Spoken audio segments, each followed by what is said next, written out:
All right, so today's Fitness Tip Friday, and we're to talk about protein.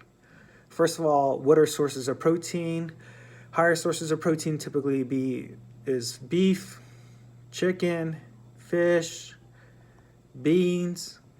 You got some tempeh, some soy. Those are typically higher in protein. Now, why is it the miracle macronutrient?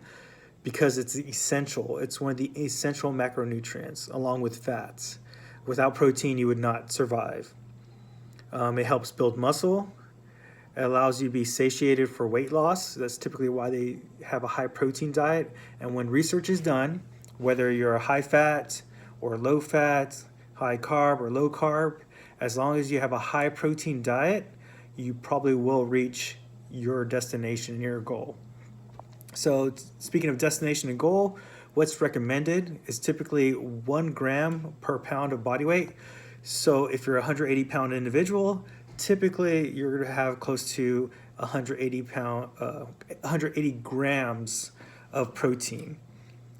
Now, that being said, it's in relatively lean individuals. So let's say you're 265 and you have a high body percent fat, then you're going to want to probably look at your body percent fat and see what your lean mass is. Let's say you're 265 and your lean mass is at 150.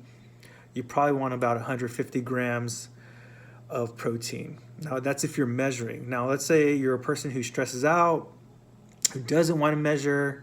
You typically could take your palm of your hand, and for men, it's about based off of 4 meals, you'll take 2 palms.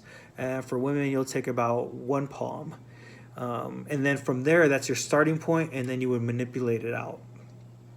When it comes to protein supplements, now there's a protein concentrate, and then you have protein isolate.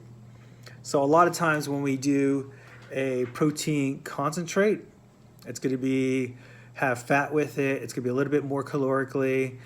So let's just say, you get like a Premier Protein at Sam's. It's a concentrate. So about 60% of the item is protein and the rest is about fat calories. So let's just say on average it's about 240 calories. It's probably going to be about 160 calories from protein and the rest from fat. And as far as a protein isolate, this is where they purify it and they take it out, and it's almost all protein. So if you have 160 calories, it's almost 160 calories of protein. This is the difference between an isolate and concentrate. One's not better than the other. Now, it's all depending on your goals and your needs.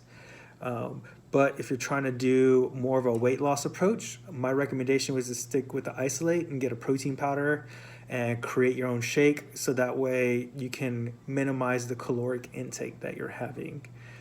As far as the concentrate, if you want to add a little bit of calories, it seems like it's cheaper, but in reality, your protein's the expensive item. So when you break it down from a gram per gram basis of protein, they're actually probably around the same price. Just the concentrate seems to be cheaper because the added fat that's on there, and they don't have to purify the protein. So how do you get your target and reach your target at the end of the day? About 1 gram per pound of body weight, and you got to just go with the flow and fill out MyFitnessPal, Fat Secret, whichever one you're using, and you'll see about 6 ounces of chicken breasts is about 35 grams.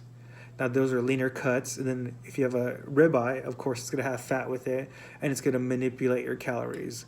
But at the end of the day, just try to reach your goal, about 1 gram per pound of body weight. Just target that amount, and if you can target that or even get close, which is 0.6 to 0.8 grams per pound of body weight, you should be good.